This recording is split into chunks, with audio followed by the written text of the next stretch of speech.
You there! I don't know if it's just me, but you look like a Mastodon fan. Well, at least you better be if you clicked on this video, because we are going to be ranking every single Mastodon album from worst to best. Even though there's not necessarily a worst album, so let's call it a least best to best. Because I know I say this a lot, this was very, very tough to rank because this band in question today is extremely consistent and there are no shit albums in this catalogue. So when I do come to place an album at the bottom of this list, just know that it's purely based on preference really, because each of these albums in Mastodon's discography are fucking perfect, which is why I'm just so excited to gush about this brilliant band. But before we get into their full-length albums, I want to give a quick shout out to two releases that are technically not full-lengths, and that is Medium Rarities and Call of the Mastodon. Yes, I do have the physical CD of Call of the Mastodon because it is just that good, but considering Call of the Mastodon is just a half-hour music and Medium Rarities is like an EP side release, I couldn't really count them and fairly pit them against the rest of their full-length albums because it wouldn't really be fair. But I'll quickly whiz through why these two releases are brilliant as well, starting with Call of the Mastodon. There's a small collection of tracks that predate their first album, Remission, and consists of heavy, crushing death metal. Some real pelters in there, like Shadows That Move, Slick Leg. The vicious and nasty vocals in this album are especially present on tracks like Welcoming War and Hail to Fire. My personal favourite track on this one is actually Battle at Sea. I think that it is just such a creative song and perfectly foreshadows what they would then do on their album Remission. Same applies for Deep Sea Creature, another absolute standout on here. The title track is another standout actually on this. Despite its runtime and how early in the band's career this is, I would say, even though I would rank it lower than all of their full lengths that we're about to talk about, I do still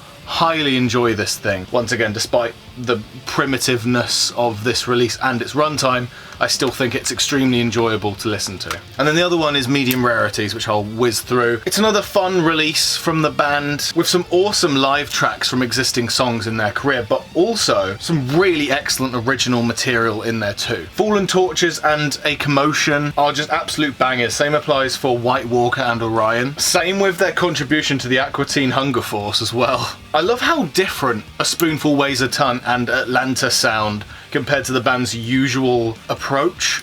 In my opinion, that they definitely are unique tracks for Mastodon, I believe. I also really enjoy the instrumental versions of a ton of songs on here. Overall, just excellent stuff. But now, we get in to the ranking of their full-length releases. This is all 8 of them so far, from Remission to Hushed and Grim. Let's just get into this and rank them. So, my personal least favourite full-length Mastodon album is unfortunately going to have to be The Hunter. Now, I've seen online a lot of people putting this one down, that it doesn't stand up with the rest of the band's career. I strongly disagree with that fact. Yes, I ranked it at the bottom, but I still find so much to enjoy on this album. I love the downtrodden riff in Black Tooth. It kicks off the album so well. I love the grungy rocking energy in Curl of the Burl as well. The lead hooks in Blastoid and Stargasm are so fun, and I love the vicious vocals in those tracks as well. Same goes for Spectre Light. That's just has awesome thrashing energy. There's cool quirky guitar and vocal leads in Octopus Has No Friends, Dry Bone Valley and Bedazzled Fingernails. Some real funny track names, by the way. All the Heavy Lifting and Creature Lives are just such anthemic tracks. The title track and The Sparrow are such doomy and melodramatic ballads as well. I really enjoy those. Thickening is an awesome groove metal banger. And then The Ruiner and Deathbound are two thrashy monsters, and they were just bonus tracks. This album, in the chronology of the band's releases, came after Crack the Skye, which we'll get to later in this video. I like this album revisits the more gruff vocals off of their earlier albums like Leviathan and Remission, but it adds the sort of like softer, proggier elements from Crack the Skye as well. It's a really good marriage, I believe. And it takes the more gruff approach from Remission, but with the more polished production. I just love the variety on this one, I think. But I do also believe, which is the main reason why it ranked last, is this wide variety of different ideas and styles on offer don't really gel together in a package as well as they hoped. It kind of leaves this album feeling a bit less focused than it should. But still not an awful album. I really do find enjoyment out of this one. But something had to go last, I'm afraid. But now we move on to the next album that we're going to talk about, which is their latest one, Hushed and Grim. Despite this being practically a double LP, sitting at like 90 minutes or so, there is precious little filler that I could find on this one. Pain with an Anchor and The Crux are such haunting, hooky sounding 1-2 punch to start the album. The Crux builds an awesome mood for the album as well, which we'll get onto Atmosphere in a second, because this album's dripping with it. Sickle and Peace is really cool and quirky, and also really atmospheric. The Beast takes the shape of a ballad and just has such a harrowing tone to it. Speaking of the ballad approach once again, Skeleton of Splendor shows off so much sorrow in the song's runtime. Same applies for Had It All and Eye of the Serpent. Tear Drinker also has such a wide breadth of like cosmic feeling to it. It sounds so ethereal and epic, that one. Pushing the Tides and Savage Lands both sound so manic. Definitely standouts on there, but just have so much hook to the choruses of those songs. Peace and Tranquility is such a fun jam. Dagger and Gigantium, just such moody, doomy tracks. The thing this record does best in my eyes is mood and atmosphere and dissonance. Dissonance is the key word for this. Great examples of this is More Than I Can Chew, as well as Gobblers of Dregs. The atmosphere from song to song throughout this thing is just so fucking brilliant. And again, with it being practically double the length of a normal album, it didn't really drag for me, which just says a lot about the quality that's on here. Okay, now it's time to talk about their first album, Remission. Now originally, when I started the Mastodon discography binge in preparation for this video, I really expected this to rank last place, and this album really surprised me as to how much I enjoyed it. For it being the band's first full length, it is so impressive. Crusher Destroyer kicks the doors in on the album perfectly. March of the Fire Ants is a chuggy stomper. It's a fan favourite for good reason. Same applies for Mother Puncher as well. I love the off-kilter lead riff in Where Strides the Behemoth, as well as Workhorse and Trampled Underhoof. Just so many fucking dense, bone-crushingly heavy tracks on here, but with no melody sacrificed. Awesome thrashy energy in Burning Man, great dense atmosphere in Trainwreck, as well as Trilobite and Elephant Man. Troy and Brent's gruff vocals on this album just sound so vicious and heavy, and the growls really fill out the full sound of the album thanks to the mix. A great example of this is Old Nessie, my personal favourite track on here. This album is definitely the band's heaviest one of their career, but like I say, no leads or melodies were sacrificed in the place of heaviness here. Throughout the entire runtime of this, you can just hear the genius songwriting that the band will do in their later career as early as their first album, and I find that so impressive, especially when it comes to the leads and the drumming performance. Because Brondela is just one of the best drummers. Just period, full stop. It's an extremely strong start for the band, and I'm just very impressed as to how much I enjoyed it. Alright, I guess that's enough gushing for one album, isn't it? Let's gush about another album, shall we? How about Emperor of Sand? The consistency on this album is brilliant from song to song. Sultan's Curse kicks off the album really strong with some chuggy, chunky riffs. Show Yourself is such a catchy rocker that honestly reminds me a bit of some of the stuff off of The Hunter to me. Precious Stones has such awesome hooky off-kilter melodies. Just the riffs and vocal leads in there are just so delicious. Steam Breather is a slow and deliberate, drudging track. Just awesome groove and anthemic choruses. Oh, it's beautifully done. There's no surprise why Steam Breather's like a live staple. It is excellent. Roots Remain is an energetic moment on the album and just got some really creepy atmosphere on it. And for insight into the chronology of the band's career, if you don't know, Hushed and Grim precedes this album, so I do feel in a little way that Roots Remain does foreshadow what Hushed and Grim might sound like a little bit, which I found really fun when going through this one. Word to the Wise is just so epic with the swelling soundscapes in that track. More awesome vocal hooks with powerful epic choruses in Ancient Kingdoms, as well as Clandestiny as well. Just two fucking standouts. Anthemic is a good word for those. Some doom-laden riffs and vocals along with amazing choruses. And as for Andromeda, that's probably my favourite track on here, but though that song does have stiff competition. I love the doom-laden riffs and vocals alongside such a catchy chorus. Scorpion Breath has awesome creepy tones with a really fun rhythm, and then Jaguar God is a perfect prog metal epic to close out this album. The production on this one is chunky and heavy, just in a way that kind of beefs up the guitars that hadn't really sounded this way to this extent before, at least since like maybe Leviathan potentially. The guitar tones are just so dense, and yet the production still leaves a lot of room for some beautiful creative melodies. Like, it's a really great album, beautiful production, brilliant leads, just mwah, top notch. All right, the gushing only gets worse because now we're moving on to Blood Mountain. I thought this would rank number 2. Honestly, when going into this, so the fact it's dropped just shows how consistent in quality this band is from album to album. I do feel that this album does get overlooked at times, but in my eyes, it holds some of the band's strongest songs, and also the most memorable riffs to me, or at least the most creative riffs maybe. The Wolf is Loose is such a vicious opening track. I just want to start a mosh every time the beginning of this album happens and that song plays. Just the opening drum line with the vicious fucking growl vocals is just perfect. It really gets me hyped up. It's just such a great opening to the album. The growl chanting vocals and swinging riffs in Crystal Skull makes it just sound so epic and powerful. The lead riff in Sleeping Giant is frankly beautiful, and I love the slow build into the first lick of that song. Sleeping Giant might be my favourite Mastodon song, potentially. Again, stiff competition, but it's definitely up there. As for Capillarian Quest, such fun quirky riffs in that one. As for Circle of Sasquatch,